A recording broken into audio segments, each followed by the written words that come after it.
क्या आपको पता है कि रेंज रोवर वेलार के कैबिन में और इन एयरपॉड्स में क्या सिमिलैरिटीज हैं? सोचिए। वेल, आंसर है नॉइस कैंसिलेशन। देखिए, वेलार के टायर्स में फिट हैं सेंसर्स। जब आप गाड़ी को ड्राइव करते हो तो ये रोड नॉइज और टायर नॉइज का डेटा भेजते हैं इसके outdoor handles meridian sound system को, और ये साउंड सिस्टम फिर डिटेक्ट करता है पैसेंजर्स को और नॉइस कैंसिलेशन इफेक्ट लगाता है। रिजल्ट ये होता है कि कैबिन में आपको ज़्यादा शोर नहीं सुनाई देता है, और उसका फ़ायदा ये होता है कि आप लॉन्ग ट्रिप्स पे ज़्यादा थकते नहीं हो। इसके अलावा भी और बहुत सारी बातें हैं वेलार के बारे में जो कि काफ़ी अच्छी है, सो उनसे शुरू करते हैं।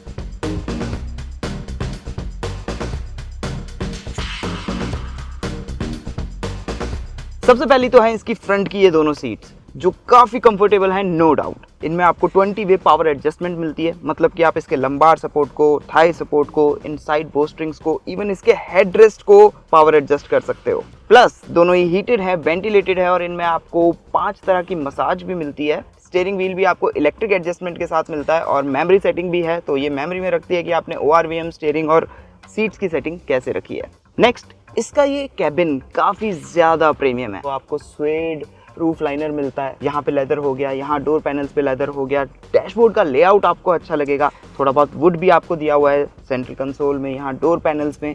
हालांकि थोड़ा सा नीचे जाओगे तो आपको प्लास्टिक मिलेगा, but most of the places जो भी आप टच करने वाले हो वो सारे के सारे प्रीमियम मटेरियल से कवर्ड है। नेक्स्ट, ये कैबिन सिर्फ दिखने का और फील करने का ही अच्छा नहीं है, फीचर्स से भी काफ़ी ज़्यादा लोडेड है। जैसा कि मैंने बताया, फ्रंट की दोनों सीट्स में वेंटिलेशन, मसाज, हीटिंग, ये सब तो मिलता ही मिलता है। साथ में आपको ये बड़ी सी सनरूफ मिलती है, 4 जोन क्लाइमेट कंट्रोल मिलता है, और बाकी अन्य फीचर्स आप इस लिस्ट में नोट कर सकते हैं।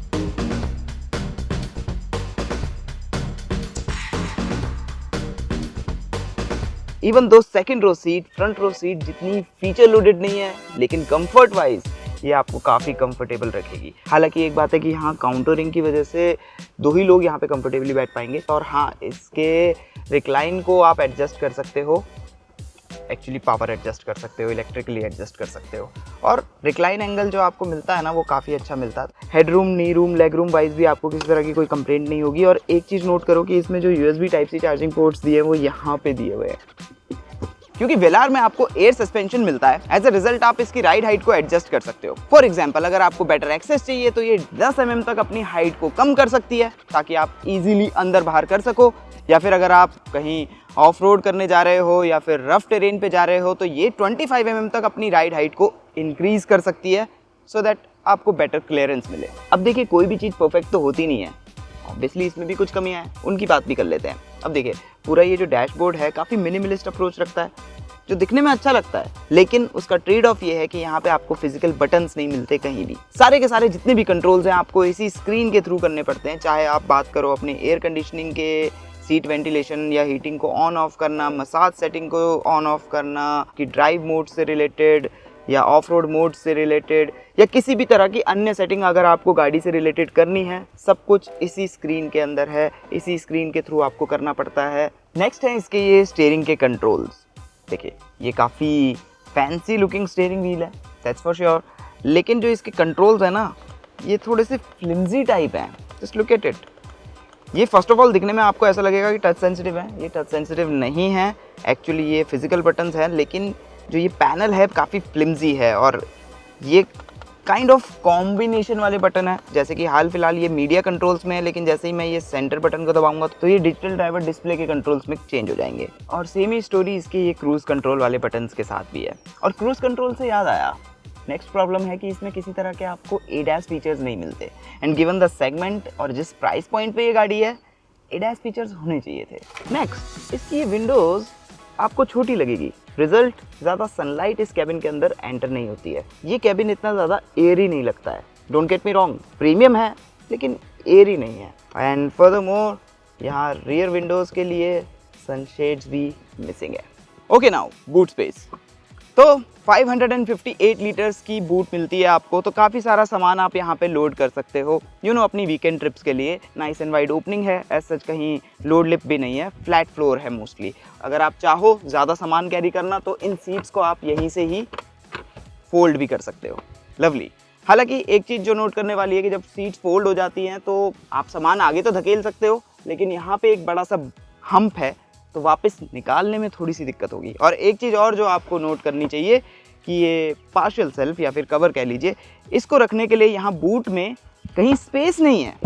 Now that's not very convenient. हालांकि एक चीज़ जो आपको काफ़ी अच्छी लगेगी, प्रॉपर फुल स्पेयर व्हील। खास करके आजकल के टाइम पे जहाँ काफ़ी ब्रांड्स आपको वो पतला वाला स्पेस सेवर टायर होता है ना, वो भी नहीं दे रहे हैं, लैंड रोवर आपको प्रॉपर व्हील दे रही है। Now that's good. और अब थोड़ा सा डिज़ाइन के बारे में बात करते हैं, जिसमें honestly land rover, range rover ने कहीं भी कोई कमी नहीं छोड़ी है। 20 इंच व्हील्स हैं, पिक्सल एलईडी हेडलैम्प्स हैं जो कि काफ़ी स्लीक हैं और इस पूरे के पूरे डिज़ाइन में काफ़ी अच्छे से इंटीग्रेटेड हैं। एग्रेसिव बम्पर है, स्ट्रॉन्ग बॉडी लाइन है, स्पेशली जो यहाँ से लेकर वहाँ तक पूरे शोल्डर पे रन करती है। और रियर प्रोफाइल भी इसकी काफ़ी ज़्यादा टेस्टफुल है। ऑनेस्टली गाड़ी एकदम प्रोपोर्शनेट लगती है, डायनेमिक लगती है, स्पोर्टी लगती है, इन शॉर्ट गॉर्जियस लगती है।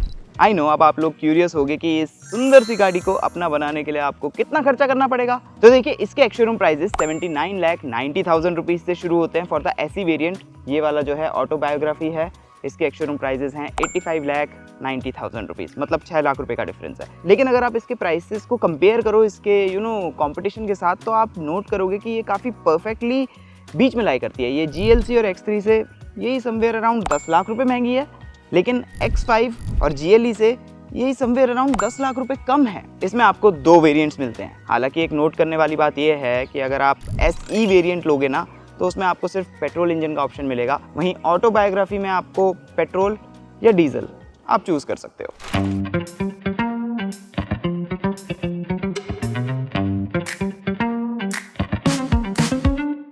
और जो अभी हम ड्राइव कर रहे हैं 2 litre 4 cylinder turbocharge petrol engine 250 horse power develop करता है और साथ में 365 न्यूटन मीटर्स ऑफ टॉर्क। अब यहाँ पे ध्यान देने वाली बात यह है कि ये इंजन अपना पीक टॉर्क डेवलप करता है 1300 आरपीएम से लेकर के 4400 आरपीएम के बीच में, जिसका मतलब आपको एक बहुत ही फ्लैट टॉर्क कर्व मिलती है। रिजल्ट, आपको बॉटम एंड से ही काफी अच्छा टॉर्क मिलता है, किसी तरह का टर्बो लैग आपको फील नहीं होता है। रेंज रोवर का क्लेम है कि ये 0 to 100 तक 7.5 सेकंड्स के अंदर एक्सेलरेट हो सकती है, जिसका मतलब ना तो ये थ्रिलिंगली फास्ट है, लेकिन ये स्लो भी नहीं है। इन शॉर्ट, इंजन की परफॉर्मेंस आपको काफी स्मूथ लगेगी और गाड़ी आपको कहीं भी अंडर पावर फील नहीं होती है। मोरओवर इसका ये 8 speed automatic torque converter unit भी काफी स्मूथली ऑपरेट करता है। हालांकि एक बात है, अगर आप इसको इको या फिर कंफर्ट मोड में ड्राइव करोगे ना, तो ये थोड़ा सा लैग करता है। मतलब जब आपको ओवरटेकिंग वगैरह करनी हो उस कंडीशन में, उसका सॉल्यूशन ये है कि या तो आप कंट्रोल्स अपने हाथों में ले लो इन पैडल शिफ्टर्स का यूज करके। And I really like these paddle shifters यार, क्योंकि ये मेटल के हैं और काफी क्वालिटी और प्रीमियम फील होते हैं। एनीवे, दूसरा तरीका ये है कि आप इसको डायनेमिक मोड में डाल दो, जो बेसिकली इसका स्पोर्ट मोड है। नाउ अगर आप इसको डायनेमिक मोड में डालोगे तो इसकी राइड हाईवे पे खास करके आपको बेटर लगेगी, इंप्रूव हो जाती है। क्यों? अगर आप लोगों को याद हो तो मैंने बताया था कि इसमें आपको एयर सस्पेंशन मिलता है।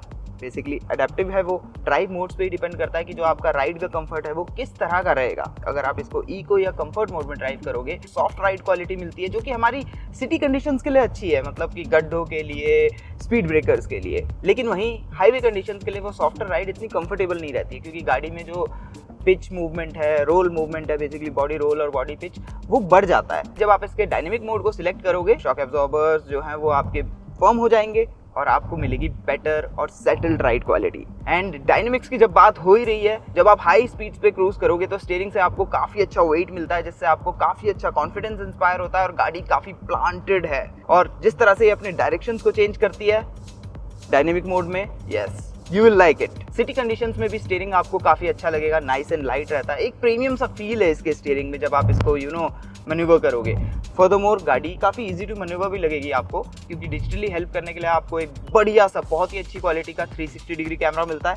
Long side that parking sensors तो है ही आपके पास। हालांकि एक बात है, इवन कंफर्ट मोड में भी जो शार्प बम्प्स होते हैं और गहरे गड्ढे होते हैं, शार्प पॉट होल्स होते हैं, उनका थर्ड कैबिन के अंदर आता है और वो कहीं ना कहीं इसके राइड की प्रीमियमनेस को ना किरकिरा करता है। इन टर्म्स ऑफ एफिशिएंसी, पिछले 78 किलोमीटर्स के लिए हमें 9.3 लीटर्स पर 100 किलोमीटर्स की एफिशिएंसी फिगर्स इंडिकेट कर रही है। एवरेज स्पीड जिसके लिए हमारी है लगभग 63 kilometres per hour.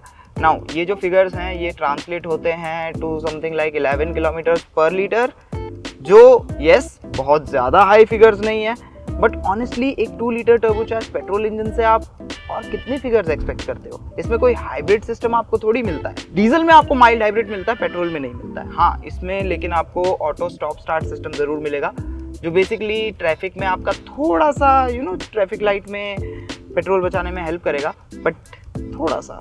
Electronic centre डिफ लॉक, जिसका बेसिकली मतलब ये होता है कि जब आप इसको कहीं रफ टेरेन पे ऑफ रोड पे लेकर के जाओगे तो गाड़ी ऑटोमेटिकली उस सेंटर डिफ लॉक को एक्टिवेट कर देगी अगर गाड़ी फंसने लगती है तो। एंड फर्दरमोर इसमें आपको काफ़ी सारे ऑफ रोड टेरेन वाले मोड मिलते हैं, स्नो, सैंड, मड, या फिर इसको ऑटो में छोड़ सकते हो जिसमें गाड़ी अपने हिसाब से ही सब कुछ कंट्रोल कर देगी। एक्सट्रीम ऑफ रोडिंग तो नहीं की, लेकिन यस, हम इसको रफ टेरेन में ज़रूर लेकर के गए, जहाँ पे हमने ये फाइंड आउट किया कि अगर आप इसको ऑफ रोड 2 पे रखते हो, मतलब मैक्सिमम राइड हाइट पे रखते हो, तो suspension even though comfort mode में भी आपको थोड़ा सा स्टिफ लगने लगेगा, क्योंकि जो एयर बैग्स हैं वो फुली इन्फ्लेट हो जाते हैं एकदम मैक्सिमम तक। बट अगर आप इसको ऑफ रोड 1 में रख रहे हो तो या आपको राइड भी ठीक लगेगी एंड आपके पास मोर देन इनफ क्लियरेंस भी रहेगी कि आप कहीं पे टच नहीं करोगे। ब्रेकिंग परफॉर्मेंस भी इसकी काफ़ी अच्छी है, मतलब ब्रेक पेडल का फील आपको अच्छा लगेगा, ब्रेकिंग बाइट अच्छी है, स्टॉपिंग पावर अच्छी है, सो नो कंप्लेंट्स। अब रही बात इसकी विजिबिलिटी की, तो ORVM से व्यू आपको अच्छा लगेगा, IRVM का व्यू भी अच्छा है, लेकिन यहाँ पे ये जो A पिलर है ये काफ़ी चंकी है। अदरवाइज